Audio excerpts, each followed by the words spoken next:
My name is Krista, and I'm a grateful recovering alcoholic. I never imagined that I would grow up to be an alcoholic at the age of 29. My childhood was great. I had present in a loving family.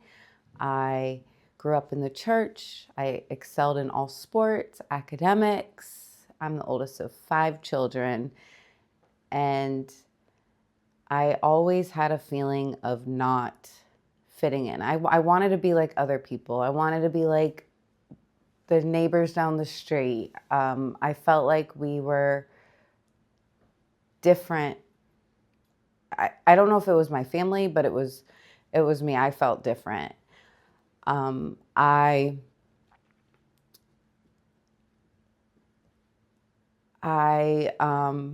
kept doing everything my parents wanted me to do. I wanted to graduate high school. I wanted to go to college. I wanted to get married and have children and do everything the right way. My parents were really young when they had me, and they're still married today. So I had a great support system to look up to.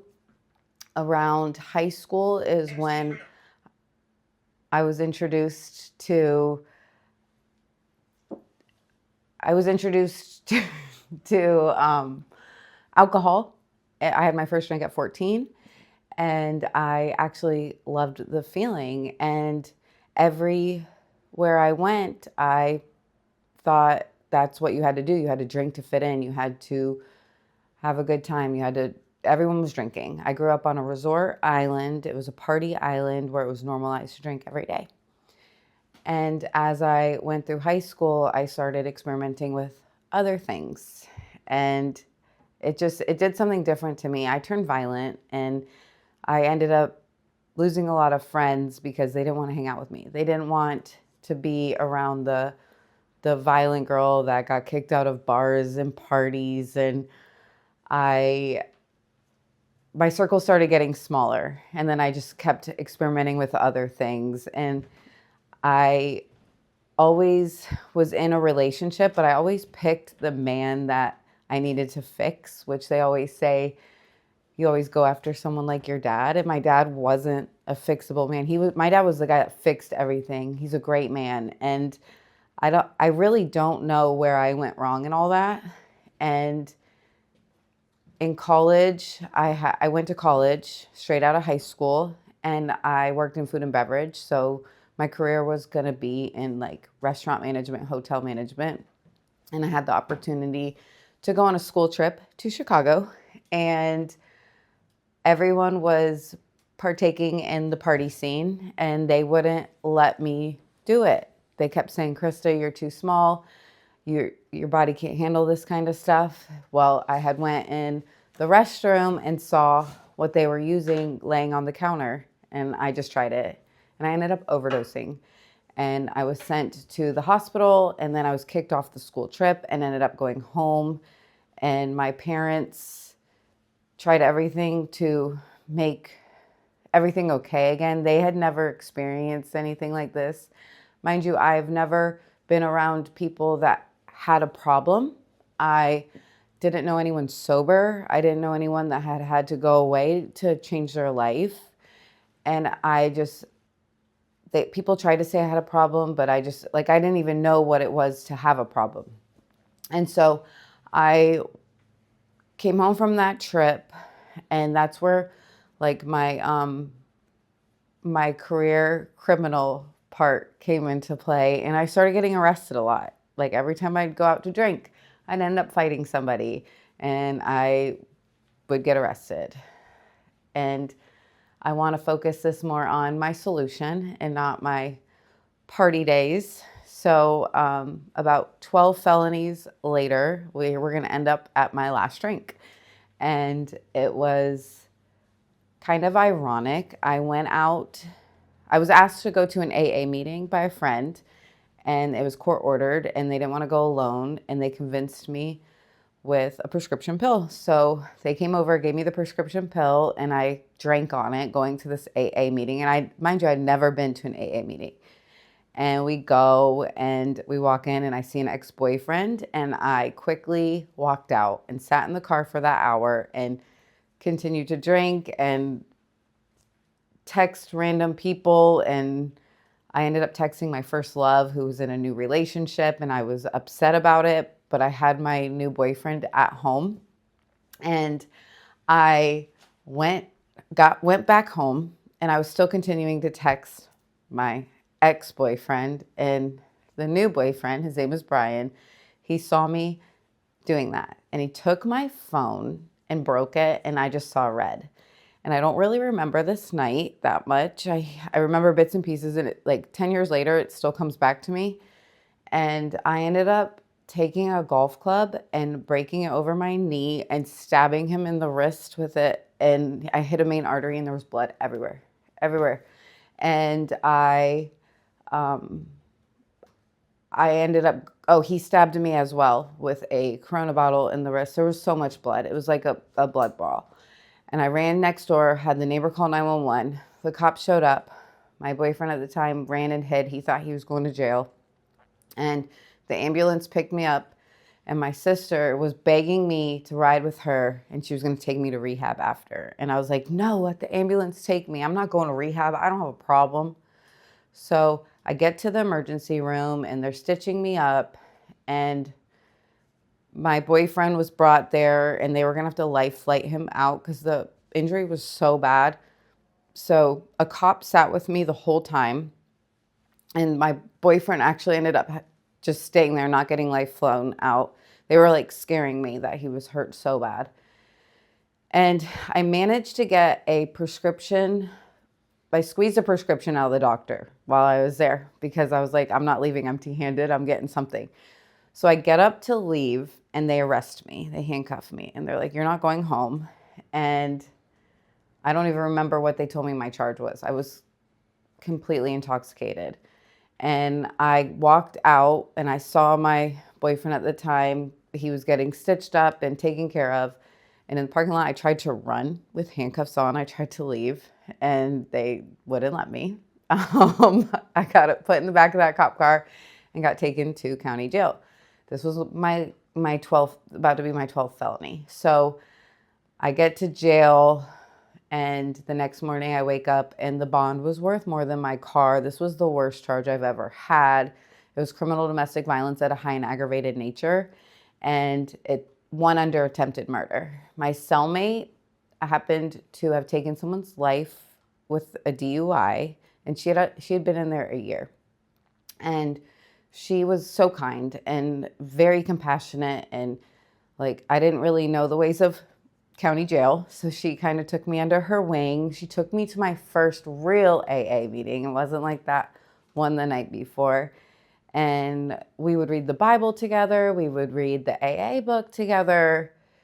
And my parents they wouldn't speak to me. The first week I was in there, I cried a lot. And I laughed a lot, but I cried more.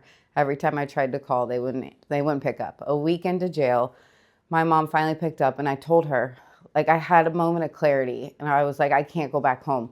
Because every time I'd go to jail, I would get right back out. And I don't think my parents knew they were enabling me, but there was some enabling. They were just trying to make me happy. And it made me continue the path I was going on, which wasn't a good path. They were very unaware what was out on the streets and what I was doing and what people were doing at the time. So I made a deal with my mom. I said, I'll go to rehab. That's it. I'll go. And at that time too, I had a very sweet soul come in. It was a public defender who was friends with my grandma. He came in and was like, hey, I know you don't have any drug or alcohol charges, but your record looks like that you might have a problem. And if you go to rehab right now, you won't go to prison for the 20 years they want to put you away for. So I made that decision and called my mom and was like, I'll go to rehab. She said, all right, you got to sit in there for 30 days, dry up, and I will make the plans to get you into treatment. This was in 2015. This was the year illicit fentanyl took to the streets, and there was no rehabs in my area, and Google really didn't get you that far when it came to this. And my mom to this day tells me all the time that she wants to pull out all the papers and the notes she took trying to get me in there. it was a really hard road to go down. She came to a lot of dead ends. So she found this great facility 3 hours away, and they were willing to take me for 4 months. So I sat in there for 30 days. I sold my car, bonded out, and she took me. I didn't go home. I went straight. It was like Monopoly. Don't pass go. Don't collect $200. Just go straight to jail. But I went straight to rehab. And we went Labor Day weekend, and the staff was like leaving for the weekend, and it was in this like old rundown house. And I'm like, this is rehab. I was picturing like Passages of Malibu. Like I thought it was going to be like a really fancy thing because I had to sell my car to go. So she leaves me. We cried so hard because like I'd never really been without my parents. They were always there. And she had to leave me there alone with all these crazy women who had committed crimes, who were addicts, who were alcoholics. And she left. And then the staff left for the whole weekend. And I was hearing that weekend, I had never heard stories like this because I was just this crazy little alcoholic from a resort island. I had never heard of like serious drug use or anything like that. So I was handed a big blue book, and they said, read this, read the first 164 pages, and then we'll find you a sponsor and we'll start working these steps. I didn't even know what steps were. So I read it, and I had never felt more understood in my life. Like I went to AA meetings in jail, but they didn't give me a book, and I didn't really know what I was getting myself into. And then I was doing like 6 to 8 meetings a day, like workshops, all this.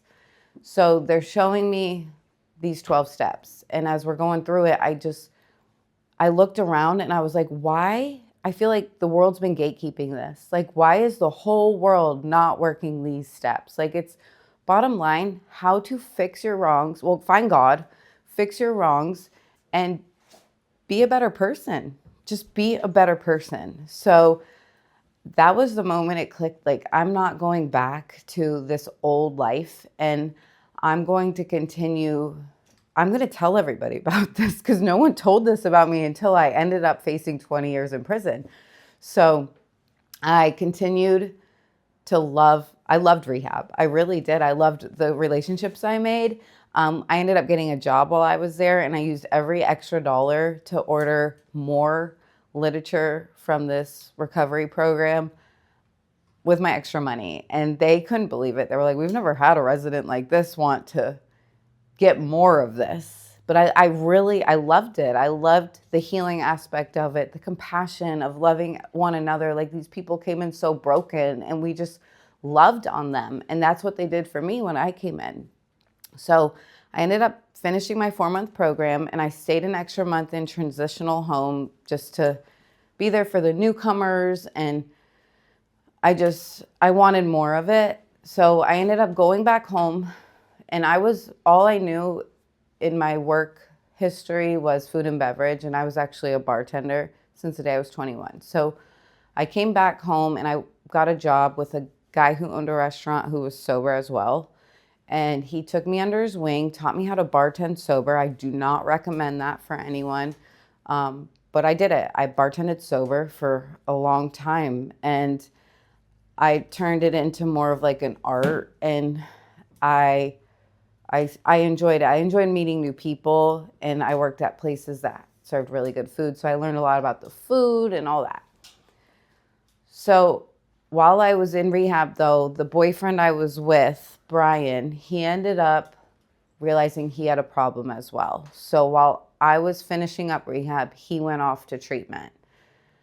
So when I came home, he was off in rehab, and I started building our life for when he came home.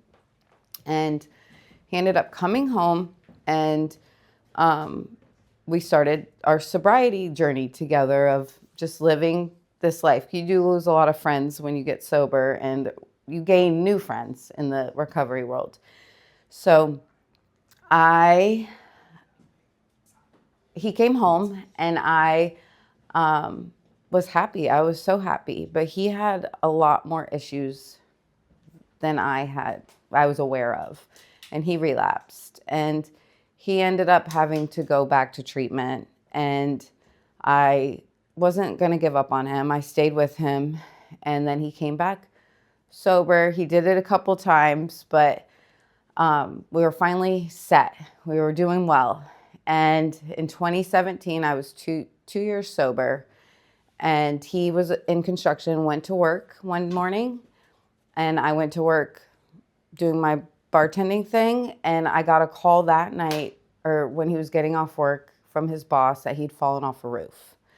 And he had broken his arm, but he couldn't talk, and he was going to the hospital, and I could not go to the hospital. We were short-staffed, new restaurant, I couldn't leave. So I sent his mom there. Overnight, something happened where because he had ruptured his spleen, and there was some kind of alert that happened overnight. And so when we got to the hospital the next day, the doctor sat us down and told us that he was probably never going to wake up again, and that we need to prepare ourselves. And comes to find out, he went in for emergency surgery, and his heart stopped for 1 hour and 15 minutes. And so he was most likely brain dead. And so he was on life support in a coma. We went in and saw him, and it was the hardest thing I've ever done in my life. Like, having to see him, hold his hand.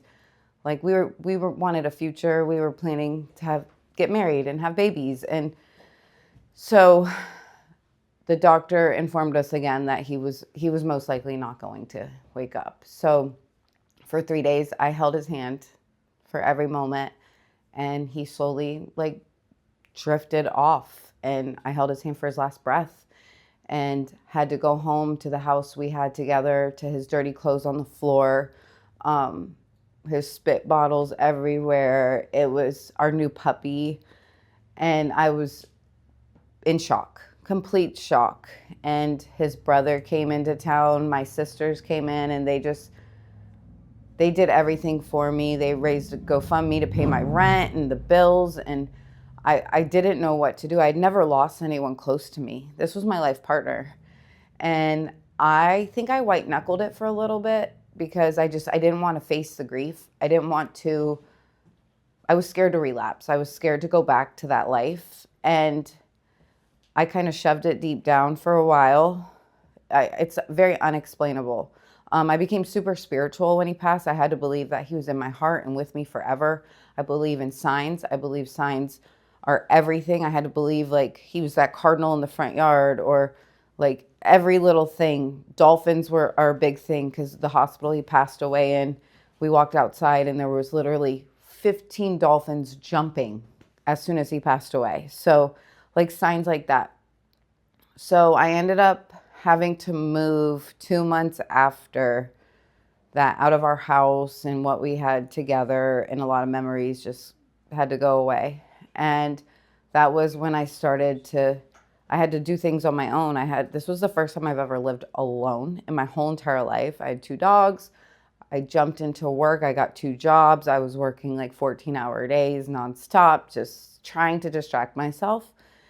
And about a year after he passed, my husband now came into my life. His name is Bubba.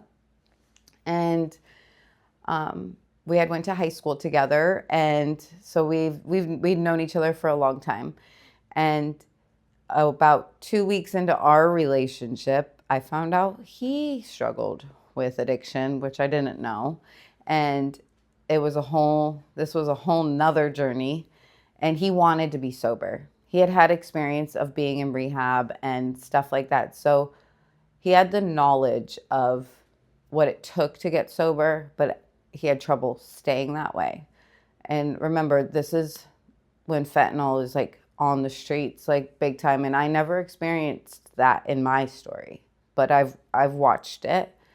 And he tried everything. I remember him trying to kick it with the dope sick and all that. And I would get him Gatorade and fans, and I would try to nurse him out of it. And he would try so hard. And it was so hard, to the point where I was almost moderating his use, to make sure he just wasn't sick, and we couldn't figure out how to get him through this. And it was a beast I had never faced in my life. So we came across MAT, medical assisted treatment, and we didn't know about it. And so he ended up going to a clinic and getting on, I think it was Suboxone, and it worked. It worked. He was finally like free of the chains of the stuff that was going to kill him, but he was like on his road to a better life. He wasn't working a program, but I continued to work mine. And I ended up getting pregnant with my first baby, and then we got married 2 weeks before the baby was born. And 5 months after that, COVID hit. But mind you, when I gave birth, he relapsed right after. I want to say it was like the day I gave birth, he relapsed, and I didn't know about it. And he hid it from me, and it was just this struggle. And then we go into COVID, and he had a stroke, like a mini stroke, and we had to call 911. And I remember my baby was 5 or 6 months, and we had to call 911, and there was one COVID patient in the area that was in the hospital, so no one really knew what to do. Even the EMTs and the firemen, like everyone was freaked out. They didn't want to take him to the hospital because you couldn't take people to the hospital because they had a patient there. It was just so much unknown. And I remember the EMT looking at him like, you just go take a walk. Did your wife start an argument with you? And I couldn't believe it. But it was from the use what he was using. And that's where it all came to head, that he had a problem. And so a few weeks later, I put my baby in the car seat, and we drove him to rehab. And he stayed for a little bit. And then he snuck back home. But he was sober. He was doing okay. He kind of relapsed again, and finally he got on top of it and switched his MAT medication, and we were on the road to a long-term stint of sobriety for him. And I ended up getting pregnant again with my second child. We started a business. Like, the promises came back so fast for him. Like, he was getting everything he deserved in his whole life. Like, he worked really hard to get to this point. Mind you, when he went to rehab, I started my social media stuff, because the night before he went to rehab, I made a TikTok off a new account because I didn't want anybody to know. And I said, help me, pray for me. I'm losing my husband to addiction. And overnight, I had 16,000 followers and over 1 million people praying. And I swear the power of prayer saved his life. 100%. So then he went to treatment, and when he came home, I had this platform. He was sober. So I'm like, all right, let's do something with this. So I just continued to share more of my recovery journey on this TikTok I had made. And I started telling my story, and it just started taking off. I was getting millions of views, and people messaging me that I was giving them hope, people asking for questions. And this whole time since I've been recovering out loud, because like I said, I'm very proud of what I've done, and recovery is so powerful, and it can help so many people, that when I came home from treatment, I talked about it. I was very loud about it. So everyone in my community knew they could come to me asking for rehab or meetings or where to go to detox or what to do with their spouse or their loved ones. So I had this platform, and I'm just sharing away, and my husband was kicking butt, and we were just like this power couple of showing people that you can get through it. And then I'm going to fast forward to he's about to celebrate 4 years. About a week away from his 4 years, he relapsed. And I couldn't believe it. It took my breath away, because I'm out here with 250,000 followers talking about sobriety, making TikToks with him, videos with him, reels with him. He's talking about his recovery. And it was all like, was it a lie? It literally took my breath away. I think I was trying to recover for the both of us, and I was his recovery, and that wasn't the case. And he was suffering from something deep down. He never got to it. So I had to send him to detox. It was 2 weeks of him out on the street, and I was scared he was going to die. I had to call the cops on him. I did everything to protect my children. He couldn't come home. So he went to detox, and we made a deal that he wouldn't come home for 3 months. So when he came home from detox, he stayed with a man from AA, and they dove into meetings. He would go to one a day, was in the fellowship, was working, was very humble, was doing all the right things. And coming up on that 3-month mark, I had been working a faith-based recovery, faith-centered recovery group. And that, I think, is really what pulled me through his relapse, because I put God and Jesus number one in my story, like in my life. And I truly knew the gift of desperation and surrender, and I started applying surrender to my life. And surrender is a lifestyle. I had to give him everything. I was still trying to control little things, and that I couldn't do that anymore. And I really involved myself in this faith-centered recovery group. And then I got the opportunity to go to my recovery group's yearly convention. And I was able to trust him with the kids, and I left for 3 days, and it was just 3 days of literally a revival. And I came back a new person, a new woman, a better mom, a better wife. And I just knew my purpose was more than just recovery and being a mom and a wife. It was more of being a disciple. And I was really just a different person. And that was the moment he realized he wanted what I had. And he started coming to my meetings as well.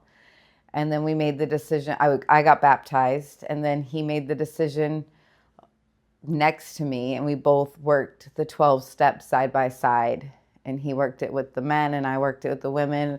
And it took us 20 weeks to go through it. And it was the most powerful thing I've ever done. And we're able to communicate and use the tools of recovery in our marriage, in our being parents, and being active members of society. And just, it changed us. It was the best thing for our marriage, for our life. And he's a new man, and he just celebrated 15 months of sobriety, and I just celebrated 10 years. And I'm proud of us. I'm proud of him. And most importantly, I'm proud of myself. I worked really hard pushing through these most devastating moments in sobriety. And I still don't know how I did it, but I did it. And my stories continue to be talked about. And I'm out here just trying to show people that your mistakes don't define you, and we are not our mistakes, and that you can have a better life. And that if you do go through something hard, it's not just you're not being punished. You're here to help the next man. And in recovery, I have met some of my bestest friends that love me for hearing my worst moments ever. And I'm grateful for the love and compassion, and grateful for that man that wrote that big blue book almost 100 years ago. And I'm grateful for social media, that I've been able to reach more people, and people have been able to reach me. And I'm very grateful.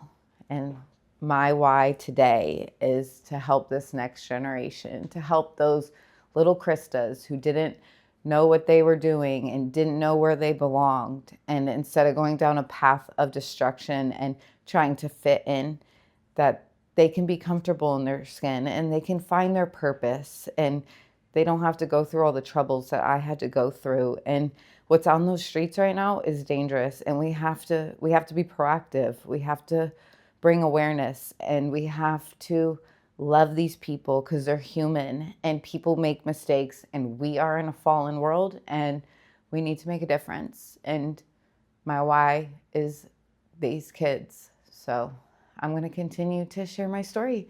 And yeah.